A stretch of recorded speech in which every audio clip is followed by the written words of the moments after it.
لنالہ رجل من ابنائے فارس، کہ اگر علم ثریا ستارے تک بھی ہوتا تو فارس کے کچھ لوگوں کو یہ شرف ملتا کہ وہاں سے بھی علم لا کے حضور کی امت میں بانٹتے۔ اس حدیث کا بہترین مصداق اگر کوئی شخصیت ہے تو اسے امام اعظم ابو حنیفہ نعمان بن ثابت رحمۃ اللہ تعالی علیہ کہا جاتا ہے۔ آپ نے اس کے اوپر بڑی خوبصورت بات، دو ٹوک موقف اہل سنت کا، وہ اشارہ تو آپ نے سنا ہے، لیکن ایک شخص آپ کے پاس آیا تھا اور یہ جھوٹا نبوت کا دعوے دار بن کر جب آپ کی خدمت میں آیا تو آپ نے فرمایا یہ تو کیا بات کر رہے ہیں؟ اس نے کہا جی آپ مجھے مہلت دیں، میں آپ کو دلیل لا کر دوں۔ اس لمحے آپ نے فرمایا کہ اگر کوئی شخص کسی ختم نبوت کے غدار سے یا کسی جھوٹے دعوے دار سے دلیل بھی طلب کرے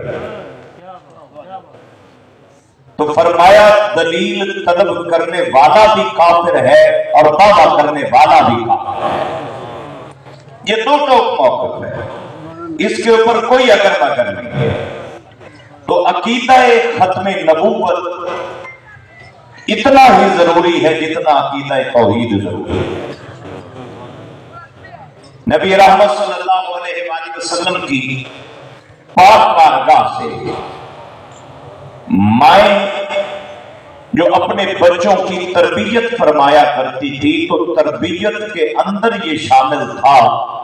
کہ اے بچوں، جان اتنی پیاری نہیں ہے جتنا عقیدہ ختم نبوت کا تحفظ پیارا ہونا چاہیے۔ خلیفہ اول بلا فصل تاجدار صداقت حضرت سیدنا صدیق اکبر، جن کے بارے میں علم و لقائد کے اندر جو ہماری معتبر شخصیات ہیں، جن میں سے ہم جنہیں مانتے ہیں ابو منصور ماتریدی رحمۃ اللہ تعالی، یہ ہمارے عقیدے کے امام، اور دوسرے ہیں ابو الحسن اشعری۔ تو سیدنا صدیق اکبر کے بارے میں انہوں نے جو رائے دی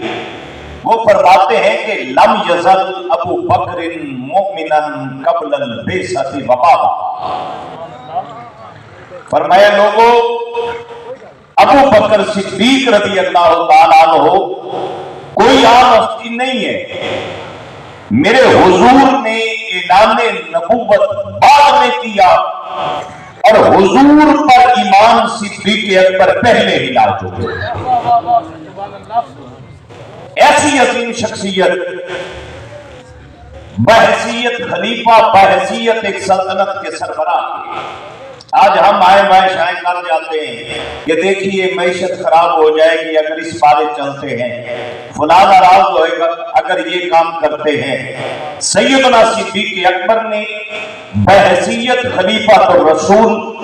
بحیثیت ایک اسلامی سلطنت کے سربراہ کے ہمیں یہ پیغام دیا کہ معیشت بعد میں، امور سلطنت بعد میں، اسلامی ریاست کے سربراہ کی پہلی ذمہ داری یہ ہے کہ وہ حضور کے عقیدہ ختم نبوت کا تحفظ سب سے پہلے۔ نعرہ تکبیر، نعرہ رسالت، تاجدار ختم نبوت، تاجدار ختم نبوت۔ تو بحیثیت ایک اسلامی سلطنت کے سربراہ کے سیدنا صدیق اکبر نے اپنی ترجیحات کا تعین کر کے بتایا کہ اگر تم اسلامی سلطنت کے سربراہ ہو تو تمہاری باقی ذمہ داریاں بعد میں حضور کے عقیدہ ختم نبوت کا تحفظ بحیثیت سلطنت کے سربراہ کے یہ پہلے ہے۔ جان